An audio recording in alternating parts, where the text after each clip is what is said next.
recap lang no sa chapter 3 ng 1 Thessalonians, no, makikita natin dito na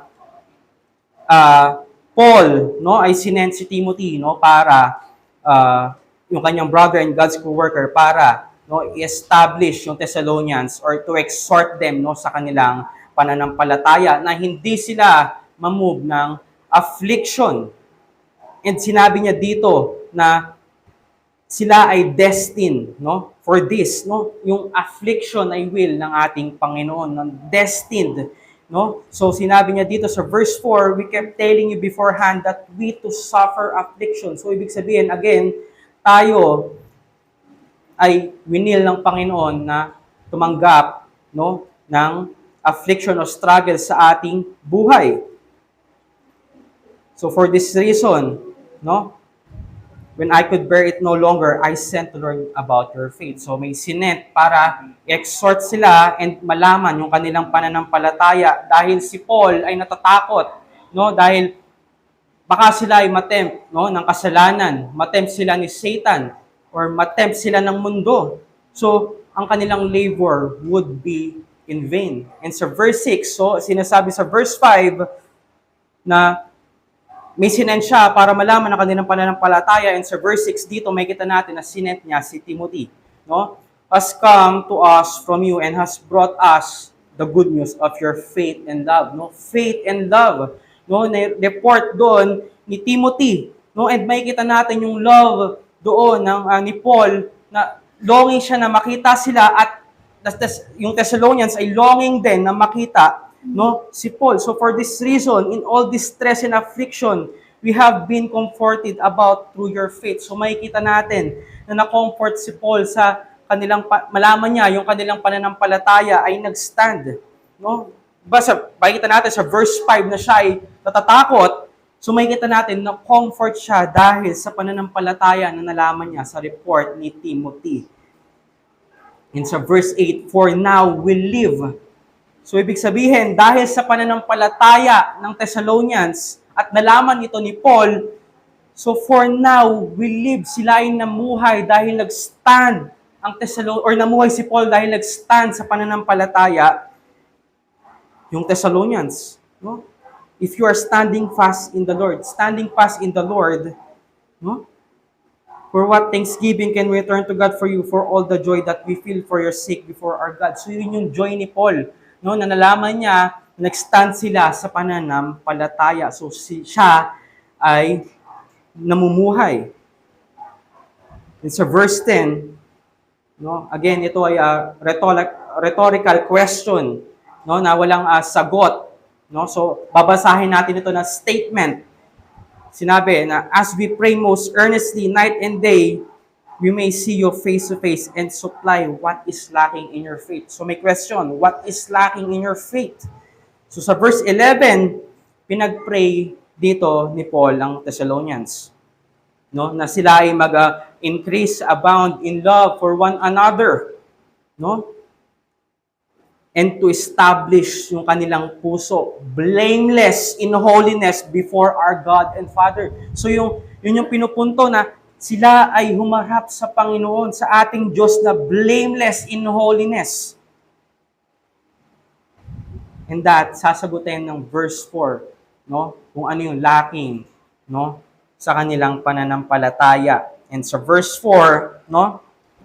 Sa chapter 4, may kita natin na pinrovide ni Paul yung specific guidance ng Thessalonian believer, no? About holy living. So ito yung sinasabi sa last verse ng chapter 3, no? The holy living, brotherly love, and preparation sa pagdating ng ating Panginoong Hesukristo. And this chapter serves bilang isang roadmap para sa believers pag-emphasize ng importance ng sanctification, love, hope, and faith. So history lamang dito sa ating passage noong AD 50 to 51 no, sa Corinth during second missionary ni Paul, no, sa Acts chapter 18, no, yung audience doon is mga Gentile church sa Thessalonica, no, sila ay city na loyal sa Rome, no, and they worship idols. And background lamang sa Acts chapter 17 na again, no, dahil sa persecution, pinaalis doon si Paul, no? And that sa chapter 3, makikita natin yung good news, no? Na sinent niya si Timothy para malaman ang kanilang pananampalataya, and the good news sa pag-report ni Timothy sa chapter 3 verse 6 ay doon nireveal yung question about holy living and the faith of these believers. And kung babalik tayo sa yung buhay sa first century ng Thessalonica, makikita natin yung sexual exploit ay ninonormalize doon, no? Na makikita natin na si Paul ay china-challenge yung Thessalonians na sila ay mamuhay, no, sa buhay that is consistent sa turo ng Panginoong Jesucristo, dahil talamak nga doon yung sexual exploit na ninonormalize doon yung sa Thessalonica. At makikita natin na merong serious commitment, no, sa holiness and sexual purity. And they are to follow yung turo ni Cristo, no, about experiencing the beauty and power of sex within a committed marriage covenant relationship. At mababasa natin ito sa Matthew chapter 5, verse 27 to 32 at chapter 19, verse 1 to 12. And God takes sexual misbehavior seriously. Ito ay dishonor at pag-destroy, no, sa tao as well as their dignity. And again, sinulat ito ni Paul, yung chapter 4, no, sa pagbalik ni Timothy, no, sa chapter 3. No, yung report niya doon, no, sa good report, yung good news sa sinabi sa kanilang pananampalataya at love ng Thessalonians. And in response, si Paul ay nanalangin sa verse 11, no, sa chapter 3 verse 11. And that God would establish the Thessalonians' heart blameless in holiness at the coming of Jesus Christ. At ito yung pagtitiwala na ito ay in the apostle, na hindi lang to encourage yung Thessalonians sa kanilang persecution, pero makikita natin that they would be encouraged to obey, no, the ethical and moral instruction na binigay ni Paul sa kanila. And kung babalikan natin again, yung chapter 3 verse 10, di ba may question doon, what is lacking sa kanilang faith? Ito yung sinasabi ni Paul. Paul seeks to supply what is lacking in their faith. So verse 4, ito yung sinasabi niya, to live to please God. So verse 1 to 2, makikita natin that Paul urges yung believers sa Thessalonians to keep growing sa buhay that brings ng joy sa Diyos. No, pag-remind sa kanila na instruction na ito, no, carry the full weight of Jesus' own authority. And sa verse 3 to 8, pursue holiness and sexual purity. At makikita natin that God's clear will that His people stay away from sexual sin. Makikita natin each believer is to master his or her own body with honor, no? Unlike sa surrounding culture, no, na sinabi yung mga Gentiles. At mag-ignore sa call na ito ay hindi pag-disregard, no, sa tao, but it is resisting God who lovingly places His Spirit within them. So, holiness as the fruit of faith. So, ang una nating makikita dito, ng tunay ng pananampalataya ay nagpo-produce ng holy walk before God. True faith produce a holy walk before God. So, faith alone justifies, but the faith that justifies is never alone. Kung ang salvation ay comes sa grasya ng Panginoon na na-receive dahil sa pananampalataya at hindi ng ating mga gawa, so true saving faith is inherently active and always. Kung nagpo-produce ng mabuting gawa, yung pananampalataya na ating natanggap, no, yung love and obedience as its natural fruit, no, pag-demonstrate na ang pananampalataya ay totoo and alive, no, hindi patay, hindi passive belief, no? At ito ay pag-reconcile, no, sa sinabi ni Paul, or yung false faith alone, no, sola fide, sa James chapter 2, na that faith without work is dead, no? Nabanggit din kanina sa ating lecture, no, kung example ko lamang kung si Juan Tamad, no, na siya ay nag-iintay para bumagsak yung ubas, no? Hindi ganon. Ay bayabas. hindi siya naghihintay na pumatak lang yon, but naniniwala siya na makakain niya yon, so he need to stand up and kunin yung bayabas na yon. So, kung ikaw ay nananampalataya, hindi ka lamang faith, maniniwala ka lang na mangyayari ito, but it follows yung obedience natin sa ating Panginoon. So meaning, ang ating works don't earn justification, but show it. No, yung good works ay hindi root ng pananampalataya, but they are its fruit. No, ang pananampalataya hindi nagpiplease sa ating Diyos is not the faith ng Scripture. And yung ground dito ni Paul, the believer's conduct, no, paano mo makokorek ang iyong paglakad sa Panginoon or to please God in a life na na-receive mo yung pananampalataya na iyon. So ang holiness ay hindi root ng acceptance mo sa Panginoon, but it is, or it's inevitable fruit. So, mga kapatid, yung union natin kay Kristo result in both justification and sanctification. No, tayo ay tinawag to discipline, pursuit of holiness, especially sa bodily and sexual purity, dahil ang sanctification is God's revealed will. So, again, ito yung ground ni Paul to encourage to continue to walk in a God-pleasing manner. And alam natin yung Thessalonians, no? Ay alam ng Thessalonians kung ano yung instruction ni Paul, no? Kung mababasa natin sa verse 2 ng chapter 4, and with authority ng ating Panginoong Hesus Kristo. And yung instruction na iyon, sinabi niya dito, is to walk to please God. Ibig sabihin, to obey. So mga kapatid, kung ikaw ba ay lumalakad to please ang ating Panginoon, so makikita ba sa atin yung buhay, no, na merong battle against sin?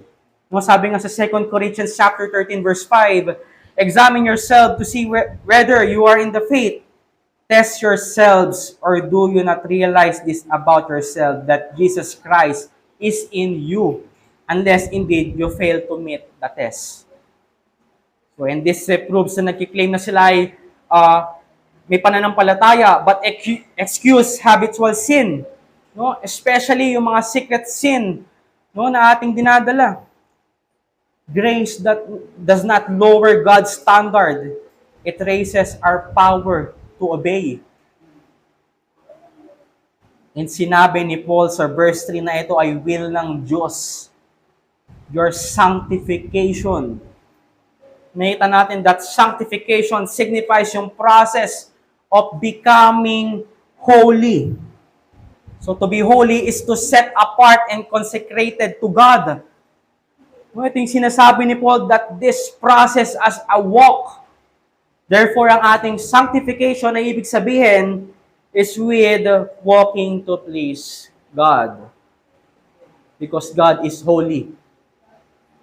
No, sabi nga natin sa nabasa natin kaninang Old Testament, sa Leviticus chapter 11, verse 44 to 45, for I am the Lord your God, consecrate yourself therefore, and be holy, for I am holy. No, ang holiness ng ating Diyos ay pag-define sa ating method as well, goal natin in sanctification.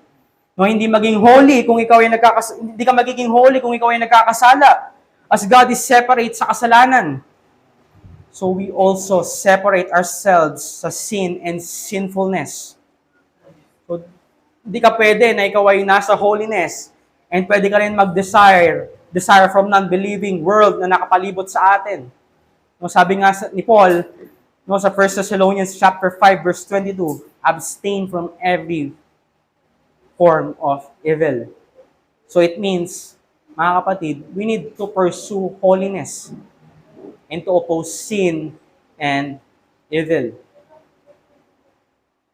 So church, our goal is to pursue godliness. So tayo ay mag-grow, no? So to become more Christ-like. So note ko lamang dito that Paul assumes obedience as the normal Christian life.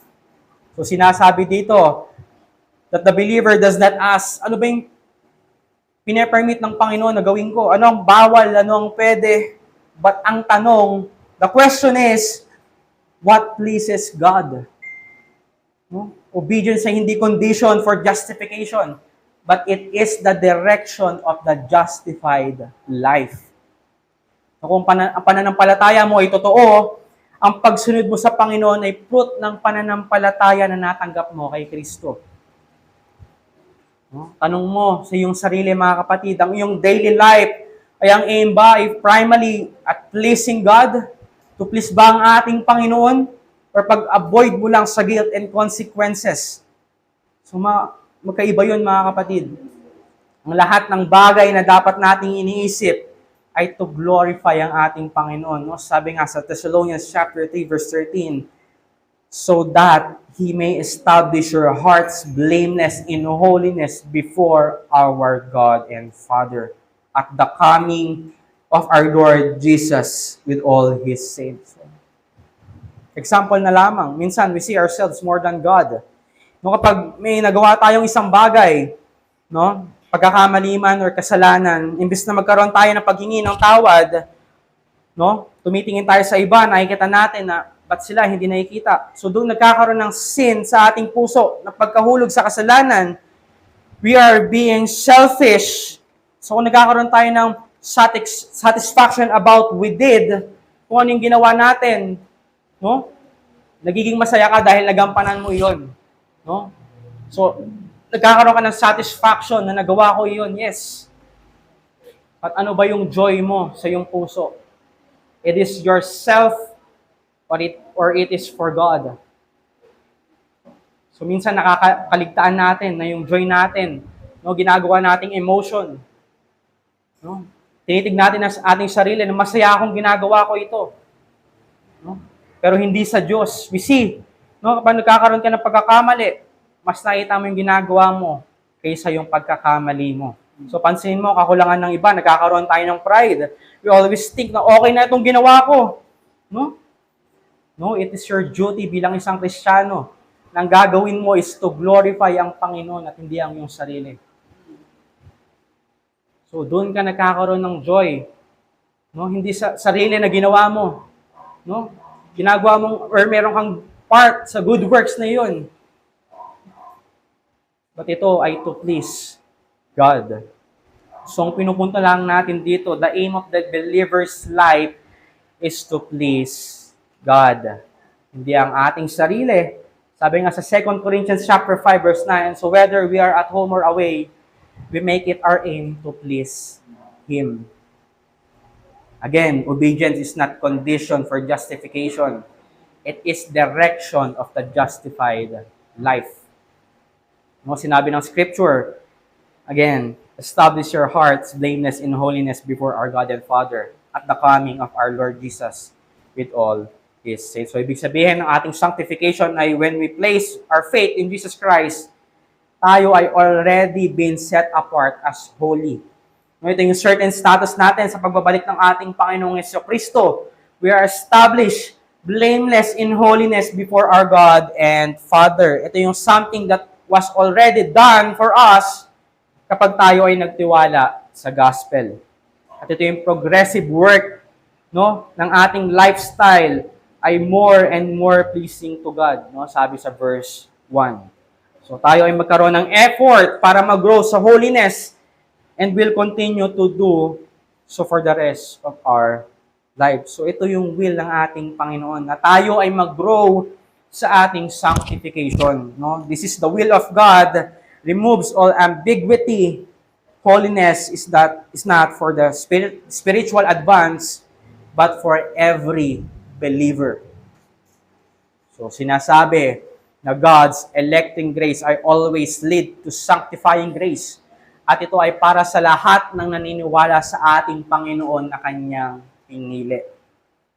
So makikita natin that God's will ensure sanctification. No, walang contradiction between grace and holiness. So church, God's will for us ay mag-grow tayo.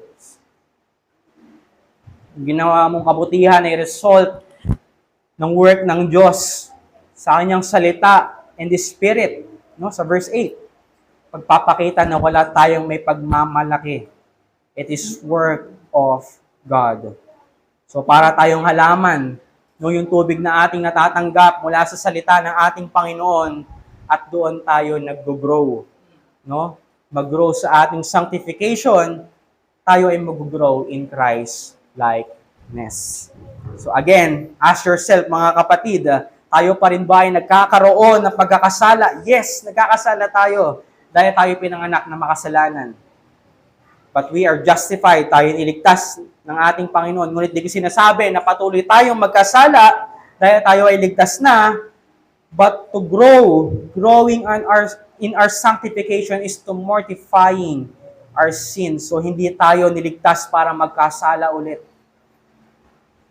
Niligtas tayo to grow sa holiness. At kung ikaw ay nag-struggle pa rin no, sa kasalanan, God has given you a helper, which is the Holy Spirit. No, sa verse 8, para ikaw ay baguhin, to keep on keeping on in your struggle.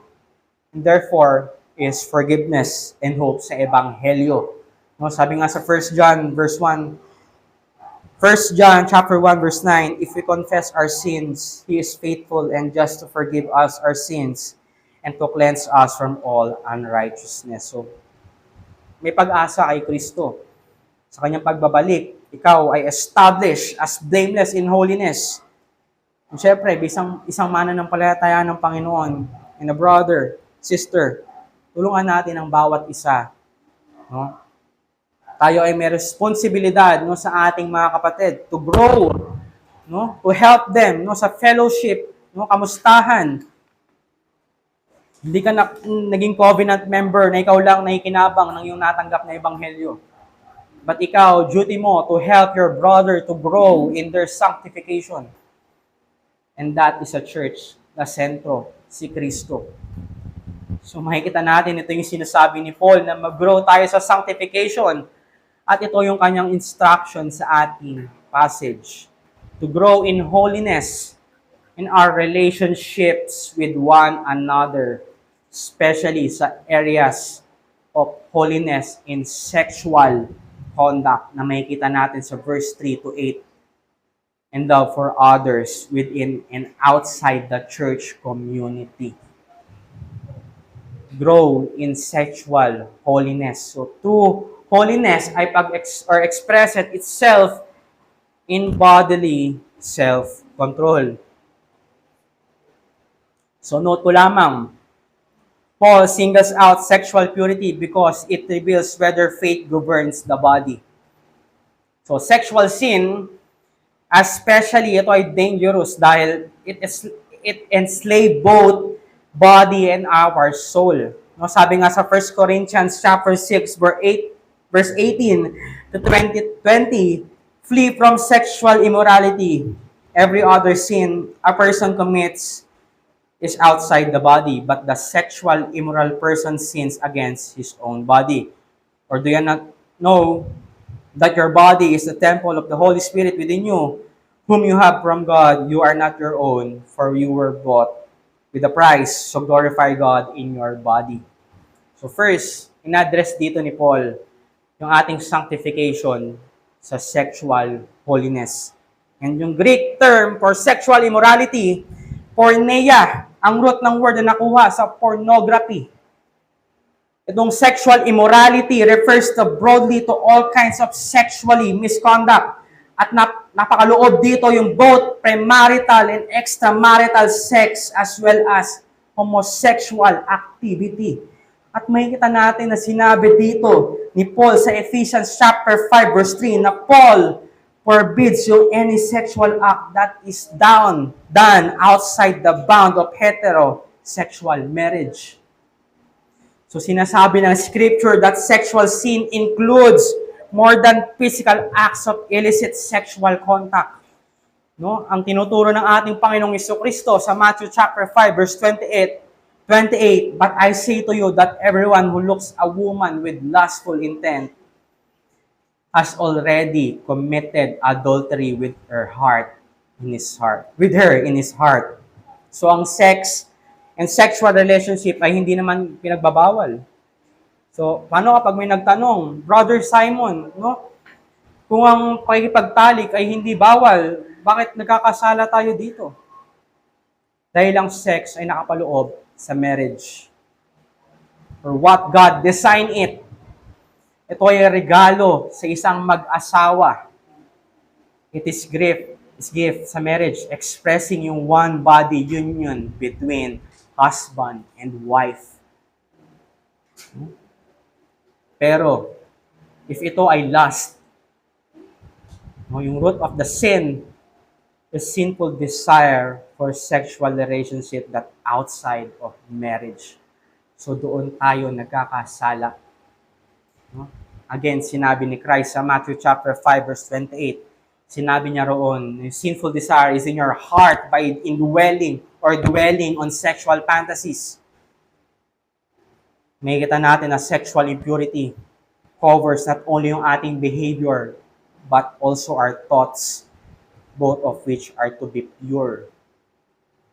So ito yung sinasabi ni Paul sa Ephesians chapter 5, yung sexual impurity must not even be named among you. Pag-emphasize na how alien all sexual immorality ought to be among Christ followers. Na sinabi ni Paul na yung sexual sins impact us more deeply kaysa sa ibang mga kasalanan. Sabi sa 1 Corinthians chapter 6 verse 18, flee from sexual immorality. Every other sin a person commits is outside the body. Pero di ko sinasabi ang ibang kasalanan ay mababa lamang. Ang kasalanan ay kasalanan. Kahit maliit man or malaki. Ito ay makaka-open sa ating Panginoon. But dito makikita natin, yung sexual immorality to the person's body ay harmful. No, pwede itong mag-grow sa isang tao. Yung lust sa iyong puso. Imbis na holiness yung mag-grow sa iyo, yung sin yung nagbubunga sa ating puso.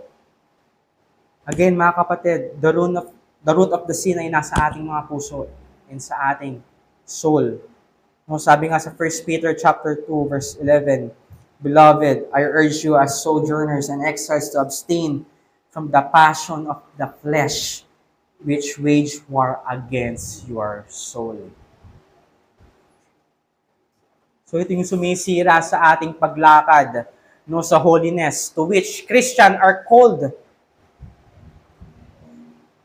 At kung babalikan natin, no, talamak sa Thessalonian Church, yung sexual indecency. Kaya nagbigay si Paul ng clear instruction for sexual holiness. At ito yung instruction na ito ay para din sa atin, church.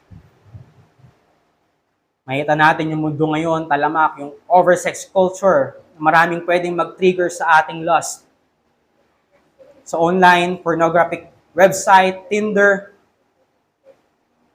Church, ito ay warning sa atin ng Scripture. In contrast to their culture, makikita natin that Thessalonians, Christian, ought to know how to control their own bodies in holiness and honor. O yung self-control is not mere discipline. Ito ay spirit-empowered obedience. Yung contrast dito ni Paul drawn is not between religious people and pagans, but between those who know God and those who do not.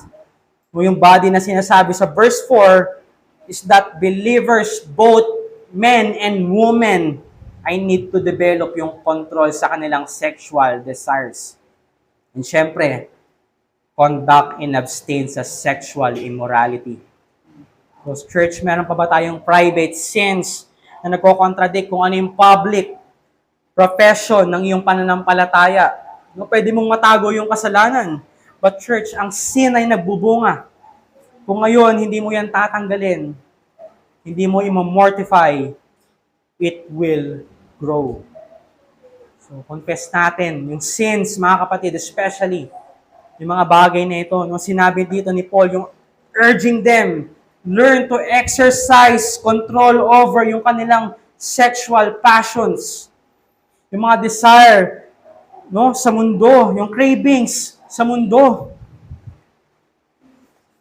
Brothers, Christians, ought to realize that sensual pleasure is not the key to happiness. No, hindi ka magiging masaya dito. But it is Christ. No, kung tayo namumuhay sa kasalanan, no? God takes sin seriously even in His people. Kung nire-resist natin yung mga bagay na kinumad niya, no, ng ating Panginoon, we resist God. And makikita natin yung yung pag-warn ni Paul dito sa kanila, sa Thessalonians, ay pag-remind sa kanila na God is not indifferent to sin. Kahit sa professing believers,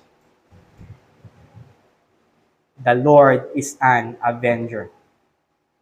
No? Confronts cheap grace. Makikita natin that justification removes condemnation, not accountability. No, sinabi sa atin na God discipline His children severely dahil He loves them deeply. Ito ay warning sa atin, mga kapatid, no? Na tayo ay lumakad sa holiness. No? Bago dumating ang ating Panginoong Jesucristo. So makikita natin, ang tunay na pananampalataya kay Kristo inevitably produce a holy walk. When Spirit of Christ dwells in our hearts, we can help but to desire to please ang ating Panginoon, to mortify sin, at mamuhay in a way na mag-honor sa Kanyang pangalan. Holiness ay hindi optional.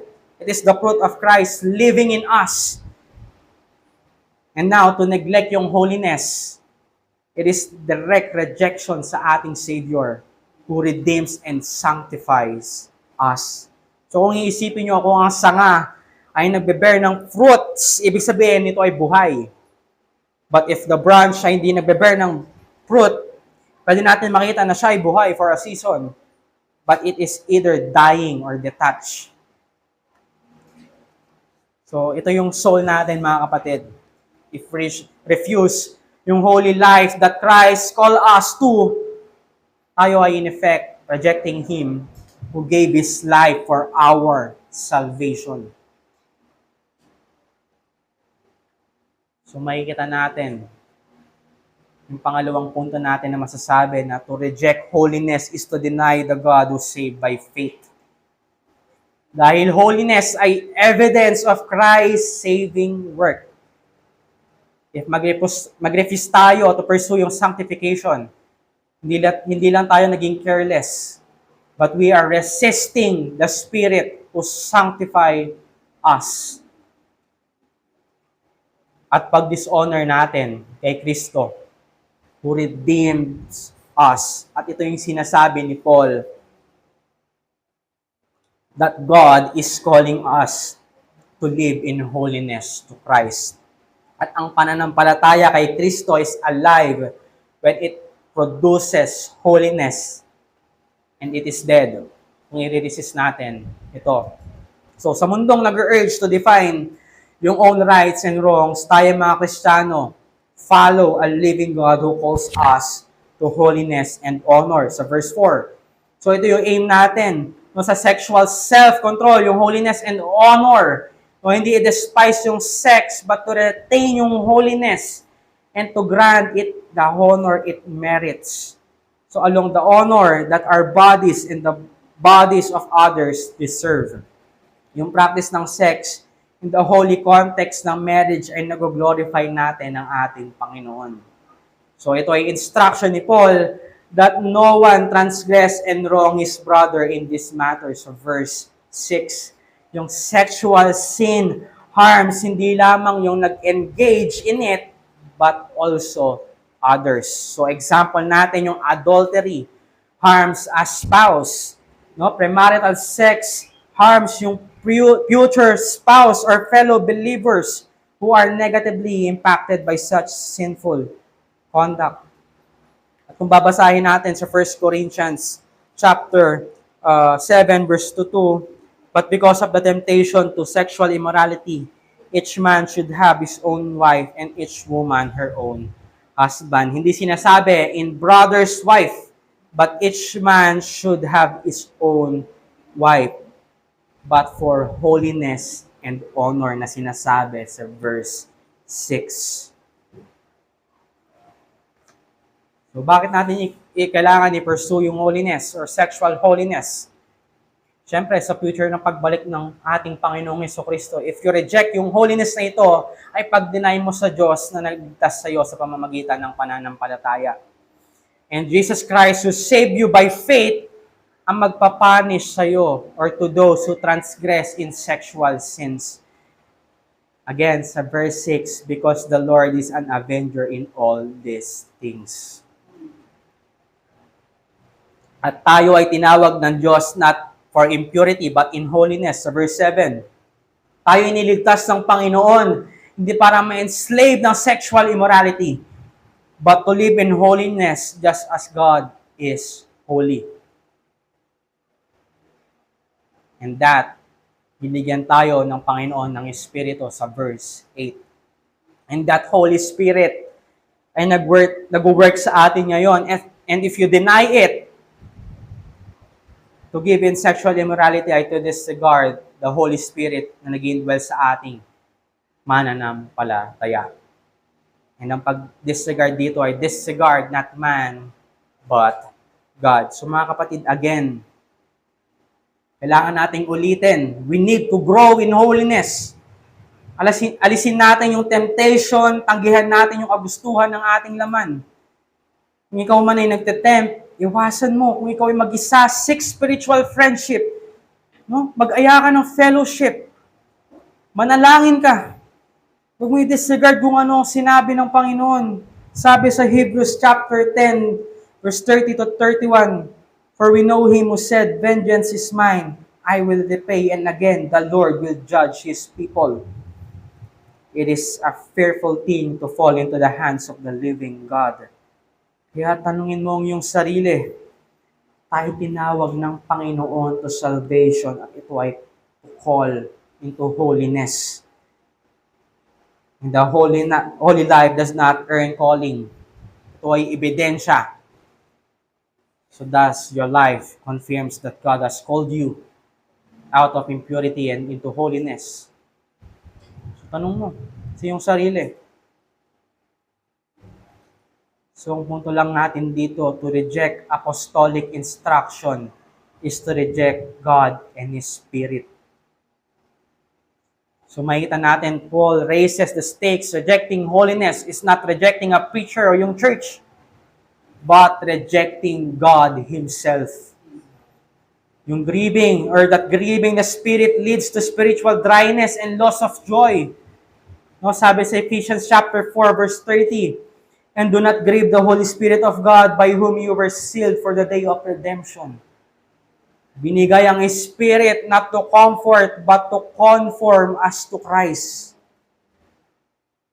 Ang pag-resist sa sanctification ay pagpapakita ng pag-resist mo sa Holy Spirit.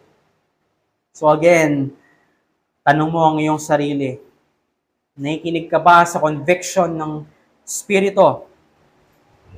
Or repeatedly silencing them? Pag kino-convict ka, sinusunod mo pa rin ba ang iyong flesh? So reflect natin ito mga kapatid.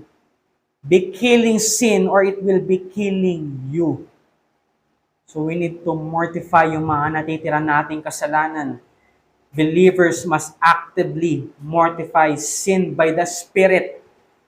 And by the grace of God, meron tayong repentance. No? Sabi nga kanina sa ating lecture, no, yung repentance, hindi tayo nagre-remorse lang or hindi lang tayo nagigilty sa kung ano ang ginawa natin. No? Meron tayong repentance. No? So pagpapakumbaba natin sa harap ng Panginoon ay paghingi ng tawad sa nagawa nating kasalanan. So brothers, sisters, kung tayo nagkakaroon ng struggles, God's warning are means to preservation. Hindi ito threat or abandonment. But again, Hebrews chapter 10, the Lord will judge His people. Kung ikaw ay unrepentant, gaya ni Judas, the Lord will judge you. So ang ating first challenge ngayong umaga, bring your daily life into submission to the faith you profess. Kung hindi ka lang mag-rest sa kung ano yung natanggap mo na pananampalataya kay Kristo, kung ikaw ay mag-refuse, kung ikaw lang ay mag-refuse na lumakad kay Kristo, kung anong natanggap mo na grasya that pardon you, now commands you, put to death private sins. Idisiplina mo yung mga habit na iyong ginagawa na nagko-contradict sa kung ano yung pinopropes mo na pananampalataya. Tayo ay lumakad carefully, deliberately, and reverently before God. Hindi para i-earn yung salvation, but because salvation has already been granted. So, as a church, we must refuse a Christianity that speaks loudly but walks carelessly. I-pursue natin, church, yung holiness na magkakasama, not as legalist, but as redeemed people na grateful sa grasya ng ating Panginoon. I-shape natin yung fellowship, discipline, teaching, and encouragement sa bawat isa na ang aim natin na i-please ang ating Panginoon. Let the holiness be the culture of His congregation, not the exception. Tayo ay namuhay as one, united to Christ. Hindi tayo niligtas to walk independently, but to walk in Him. So let Christ govern yung ating mga desires. Alisin natin yung mga bagay na nagdi-dishonor sa ating Panginoon. Tayo'y lumakad in holiness as an act of love to the Savior who first loved you. So i-reflect natin mga kapatid sa ating second challenge, submit to the Holy Spirit's authority over your life. So wag mo i-claim si Kristo kung ikaw ay nag-resist sa kanyang sanctifying work. To reject yung holiness ay hindi lamang maliit na bagay. Ito ay direct affront to the God na tumawag sa iyo. So tayo ay mag-submit to the Holy Spirit authority where He convicts, where He commands, obeys sa pamamagitan ng kanyang salita. At ang pag-refuse to pursue yung holiness, again, is to refuse honor the God who saved you. So again, church, we must not tolerate what God condemns. Dinidishonor natin ang ating Panginoon. So Church of Christ, honor Christ by pursuing holiness together. Let our holiness proclaim that Christ truly reigns among us. Nakikita natin ang tunay na pananampalataya ay napoproduce ng paglakad natin sa Panginoon na may kabanalan.